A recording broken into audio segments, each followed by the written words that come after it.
Hi Learn 11 class. Welcome to video number 2 of the Staying Healthy in College video lecture.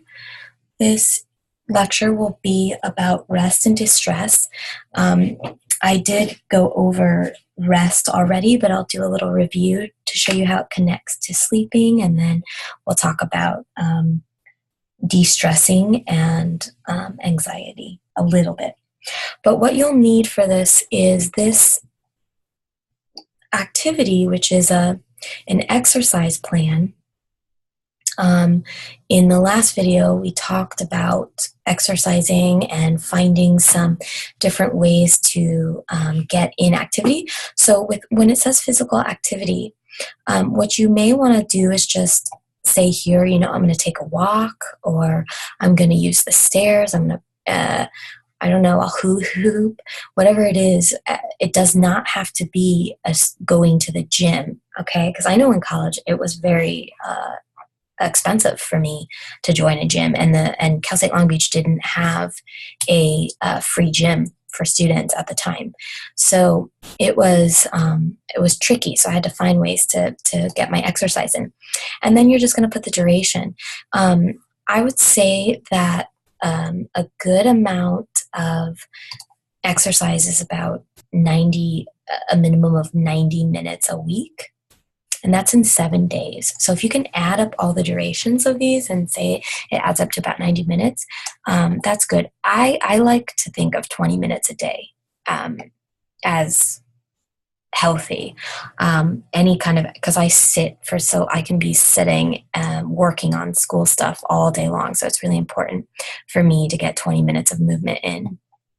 And then in the sleep category, we're going to talk about sleeping in this lecture. What you're going to do here is to create a sleeping plan for yourself. When you'll wake up, what time you need to go to bed, and how many hours of sleep that is. This is going to give you an idea of when you need to start getting ready for bed. So if bedtime is at 10 p.m., that does not mean that I start getting ready for bed at 10 p.m. if I want to wake up at 6 a.m., right? And I want 8 hours of sleep. Going to bed or starting to get ready for bed at 10 p.m. doesn't give me 8 hours of sleep. I should probably be turning off all of my electronics by 9:30. And between 9:30 and 10, I'm doing all of the rituals I need for going to sleep. Okay, and we're going to talk a little bit about that. So just so you know, that's what that means. And so you'll complete this activity when we're finished with this lecture. So moving on, just a little review on rest and relaxation. We talked about how important it is for the body to get rest. We talked about scheduling some downtime for rest, in addition to the spontaneous times where we need to just stop what we're doing for 10 minutes and close our eyes. And then we also talked about a bunch of different free places to go to into nature, or to go be active, or to rest. So it runs in my family, and the older I get, the harder it is for me to stay asleep, or to actually get to sleep sometimes. So a couple of ways we can try and help. I'm not saying it solves everybody's problem, but some of the tools are like exercise, making sure we get that activity every day, a minimum of 20 minutes or of movement. And then, a good cardio exercise where we sweat is definitely going to help us get some sleep, or at least fatigue the body. A lot of things we can do to rest the mind have to do with resting the body first. So, making sure we're watching our caffeine or sugar intake is really important, because the body sends our brain's signals, and our brain sends our body signals. There's a communication that's happening there. And if we're, drinking too much caffeine, the body's like, I need to go, go, go. But the brain, we might be so tired from listening to lectures and interacting with people all day. But the body's not allowing us to sleep. It wants to keep going. So, taking a bath, or stretching or turning off the lights and only having night lights or candles on. These are ways to like really quiet the stimulation around the brain. And then stretching on top of that is allowing for the body to come down and relax as well. Keep in mind that alcohol ruins REM sleep. So there are, I remember being a college student and hearing some of my classmates talking about a nightcap. I'm going to go for a nightcap after all this work that I do so that I can just go to sleep. And actually, that is not scientifically true. Alcohol has a lot of sugar in it, and it interferes and it dehydrates. So if we're feeling tired, it's probably because we're dehydrated. And when we're dehydrated, our bodies can, that's when you might feel like some nerve twitching. You might have some aches and pains because the body wants some water. It needs to hydrate. So keep in mind that alcohol it might give you some kind of sleep, but it is not giving you the healthy, full, revitalizing sleep that you need, the healing kind of sleep. Some of the things that you can do if your mind is racing, you have a lot of anxiety as you're trying to go to sleep. If any of those physical ways, I would start with physical things, turning off the lights, turning off the electronics, having soft sounds, those kinds of things. If things like that in the environment, in the body, taking a bath, if those are not working, you can try letting the mind go as far as it can. Okay, it's like a monkey mind. So maybe making a to-do list of all the things you know you need to do. And then once you do that, you can let yourself know, okay, I'm going to put this list right here and it'll be here in the morning. It's not time to think about all the things I have to do because I've written it out, and tomorrow I will start working on that list. And you know how to prioritize and do that because we went over that in the time management lecture or module.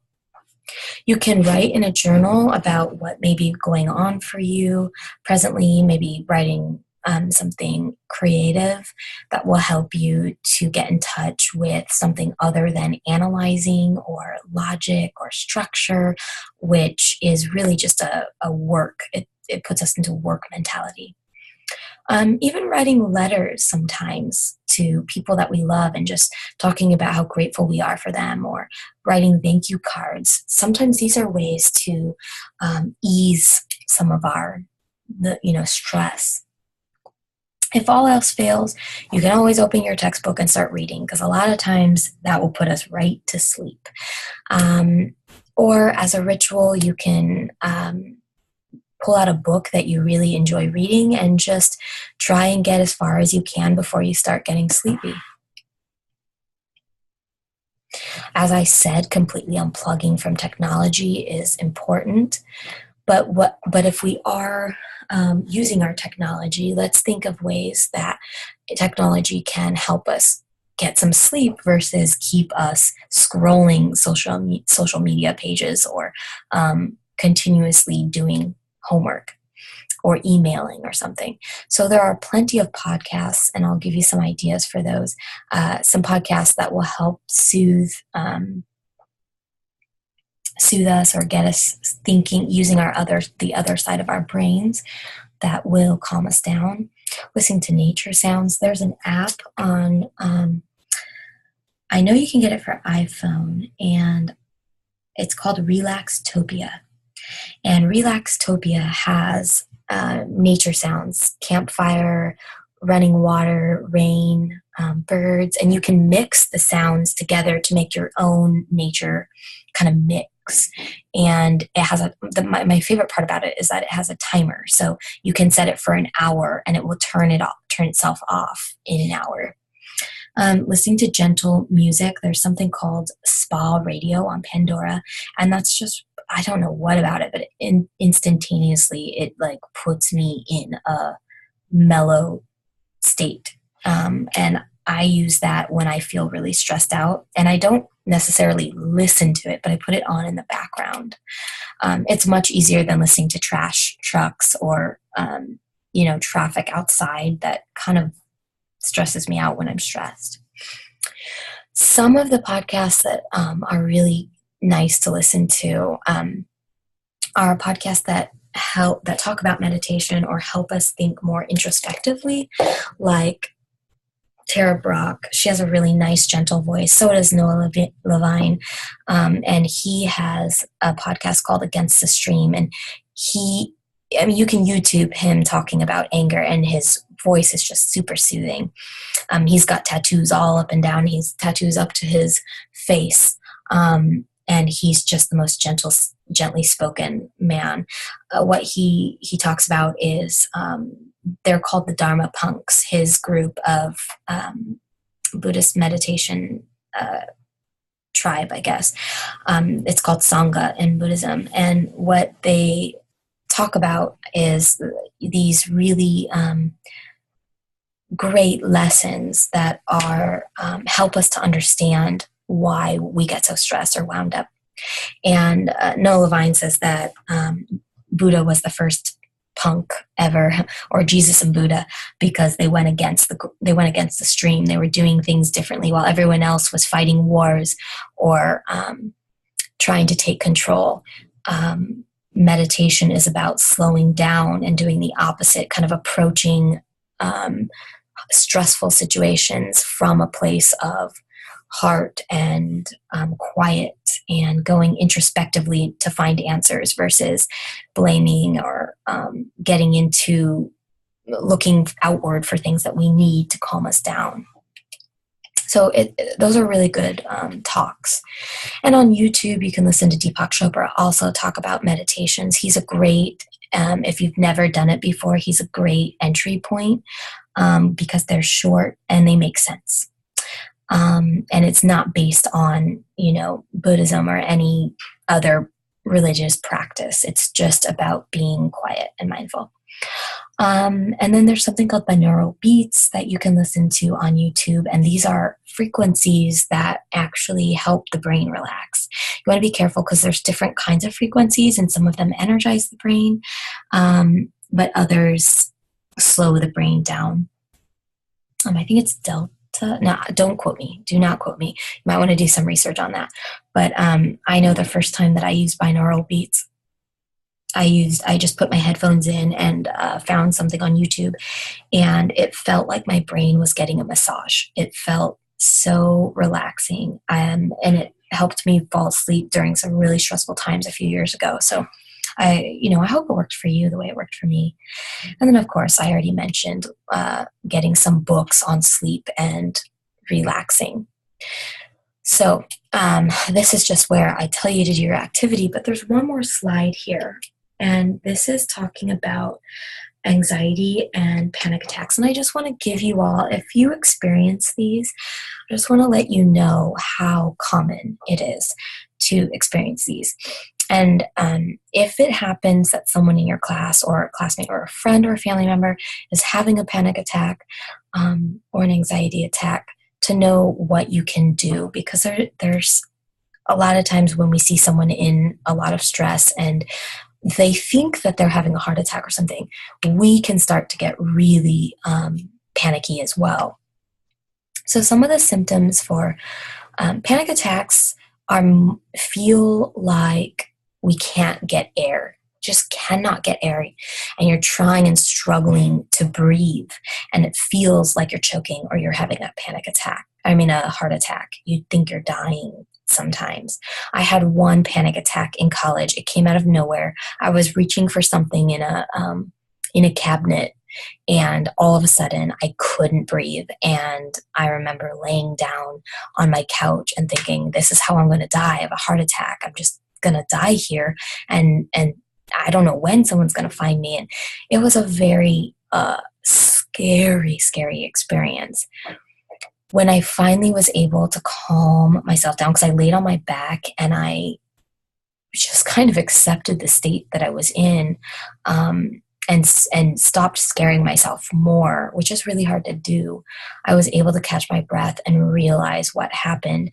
And so it gave me the opportunity to look around in my life at where I was holding stress, because this is the body's way of getting our attention, that we're holding so much stress and fear inside of our bodies that we need to get help, or we need to pay attention. If we are so, on automatic pilot, and we're just doing, and not taking those resting breaks, and, kind of being introspective and connecting to other people, we can experience these panic attacks because the body's alarming us. Anxiety attacks don't necessarily come out of nowhere. Okay, panic attacks can come out of nowhere. We don't expect them. That's partly why they're so terrifying. But an anxiety attack is more like a building. You can feel it start building in the body. For me, it builds in my shoulders up to my neck, and it starts building its way up to my head, to where I almost have like a migraine, but it's in my neck and the lower part of my cranial or cranium. So when I start to feel this building, I know I need to switch gears. I need to sweat. I need to stretch. I need to find a friend and go for a walk. I need to really take some deep breaths, because anxiety attacks tend to happen when I have a lot of work to do, and I'm looking at the mountain of work and I don't know where to begin, and it feels like a lot. Panic attacks are super fear-based, and we're just trying to hold it together. Everything's fine, everything's fine, everything's fine. And they come out of the blue. So that's the difference, although anxiety has a lot to do with the panic attacks. So we can experience them either way. But some of the symptoms are being out of breath, feeling super afraid. This is in the classic, joke about trying to go to sleep, and all of a sudden all these fear about money, fear about life or death, fear about the safety of our loved ones. All this stuff comes up when we're trying to sleep. The body's trying to relax, and then all this fear comes up. This is where we're starting to notice the anxiety and the panic, okay? We might have chest pains or constriction. We might feel like tense in our necks or our backs. Everyone holds their stress in different places, but there's a lot of crossover. And some of the solutions for this, and we want to remember empathy for others. So even though their fears to us might seem, kind of ludicrous or just silly, it's not about logic. Okay. It's not about being rational in these moments. That's what's happening. That there's a lot of emotion that's stuck in the body. It wants to move. It wants to get out. This is how exercise is really good for this. So let's not be judgmental of others when they're experiencing these things, and tell them it's so simple. Just do this. That is not the way to approach someone who is panicking or who has really high anxiety, because giving them another task to do is the last thing that they need to hear or want to hear. It is not helpful. So we want to be as relaxed. If it's ourselves, we want to be as relaxed as possible. Stop what we're doing. Stop. We don't need to do another task. We need to relax and stop. And relaxing doesn't happen just like that. It's something that we need to breathe into, so that it takes a minute. Laying on your back with your arms above your head allows for air to move through the passageway more easily and more naturally.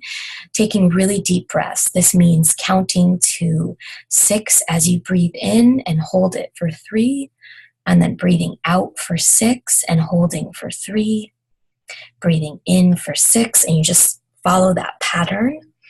And you may need someone to count with you if you can't manage to count on your own during this time. So we can always remind someone to breathe and count with them, or take deep breaths with them. A lot of times they're just mirroring our body language because they're in a state of panic. We can always remind ourselves, I'm okay, I'm okay, I'm going to be okay, I'm going to be okay, everything's going to be okay. If we're in a place that we can remind ourselves we're having panic attacks, then we might want to remind ourselves this has happened before, and I'm okay, but I know that that's really difficult when you think that this is the end. But even so, everybody, we're all going to face a death. Okay, I know this is really not the lightest lecture, but it's something that's real and we're all going to face. And so it's like when we're children and our teeth are falling out. That is terrifying. But we have parents there who are telling us it's normal. I know it hurts, but it's normal. And actually they turn it into a really big celebration. Like, ooh, you're maturing, you're getting older, that's great, and then you're gonna have new teeth. And so why we don't take this into adulthood, I don't know. It all becomes a lot of fear, and I don't want to think about that. And because we don't have the answers we think we're supposed to have. But really, we have a huge responsibility in parenting ourselves and taking care of ourselves in each transition that we're moving through. So as we're in this state, reminding ourselves we're okay and that this is very natural. This is very natural. The body is responding to something natural.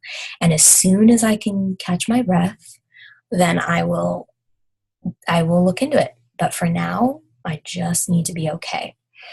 And then sharing our experiences and removing the shame of these kinds of attacks, so that others know how to help us, giving them, guidance on that, what works for us and what doesn't is helpful. And then when you're going through another attack, there's someone there to remind you that this is a panic attack, and you may want to even extend this to your teachers if this is something that's happening for you at school. When I taught at UCI, it happened all the time with students. Some of them even fainted during exams. So this is a really normal, unfortunately, experience because we aren't so well versed in meeting our emotions with gentleness, without fear or judgment, but just really being able to accept that this is part of life, and that it's okay and it passes. So I'm here to help you acknowledge that and to remember that as you go through the most stressful points in your academic careers. And remember, what you're learning about yourself and your own stress is not just for college. It's in moving forward, and you can help your loved ones learn about this too. So that's that. This is the end of the lecture, but please do remember to finish your 7-day exercise and sleep plan. It's posted for you on Canvas, a blank one. So go ahead and do that. And these are not to be turned in. These are just to do to see how it works and what works best for you. Alrighty, thank you so much and have a nice week.